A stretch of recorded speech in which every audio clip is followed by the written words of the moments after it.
Crate training.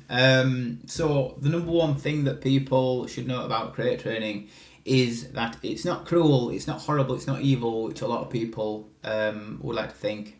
I was once asked to look after a dog for a rescue, and once I said that I had a crate in my house, they thought I was the devil and said, no, absolutely not, those things are evil.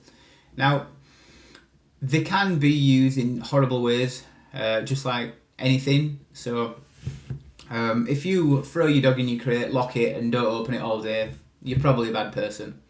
If you teach your dog that it's a nice safe place and it should go there when it wants to rest, it can be left alone there, it can relax, decompress there, then your dog's going to really appreciate that space. When I come upstairs, clean my teeth, do whatever I want upstairs, I'll often go downstairs and find one or both of my dogs in the crate.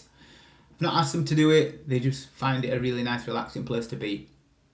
The great thing about crate training is it can be a really good tool for young dogs when you're learning to toilet train them. It can prevent dogs getting into mischief when they don't know what the rules of the house are. So you don't want them chewing on wires and electrocuting themselves, or eating something that could damage them or hurt them, ripping up your furniture. So crates are really good for that.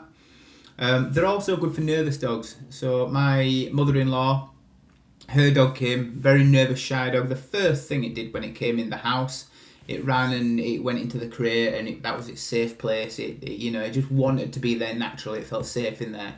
So for a nervous, shy dog, it's great to have a little den, a little cave where they can feel safe as well. The wrong way to do it is to send your dog to its crate to punish it. So your dog's acting out, being crazy, being annoying, being aggressive, whatever. You see a bad dog, go to your crate. You're creating a negative association with that crate. Your dog's never going to want to go there because of what you're associating with it.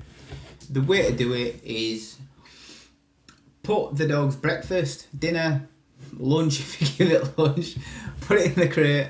Let the dog go in, even just at the entrance to the crate, so it just has to poke its head in it first to eat the food. Do that. Then if it's really nervous dog, you're going to work your way further and further into the crate until it has to get its whole body into the crate to eat the food. This is just to desensitize it and not to be scared of the crate. Next thing you're going to do, you're going to ask your dog to go at the crate and throw treats in. Once it's getting good at that, you're going to increase the duration in the crate. So once it's in the crate and you're able to send it to its crate, you're going to leave the door. No point yet have we shut the door. We're going to leave the door open the entire time because we want to create a psychological response to the crate, not a mechanical barrier by shutting the dog in. So we're going to throw treats in, keep throwing them in, dog keeps going in, and then we're going to ask the dog to wait, a couple of minutes.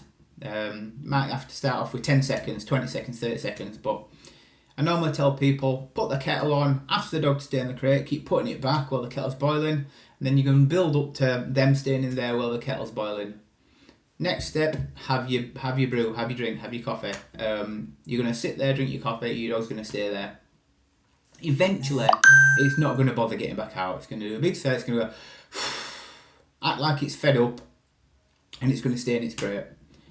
That is the point where your dog has said, well, this isn't that bad, I keep getting told off for coming out, I'm just going to stay in here and, I'll get treats thrown at me when I relax. This is when you've conquered it. So at this point, you can send your dog to your crate whenever you want. You're probably going to find that your dog takes itself off to its crate at times because it's learned it's a good place to rest. Really good for insecure dogs that want to be on you all the time, good for separation anxiety. So you put your dog in your crate when you go and do stuff. When you leave the house, it's not going to have been on you the entire time. It's going to think, well, this isn't that much different, so I'm okay with this. Crate train your dogs. It's a really good idea. You can do it with a bed, but the crate's often a little bit better.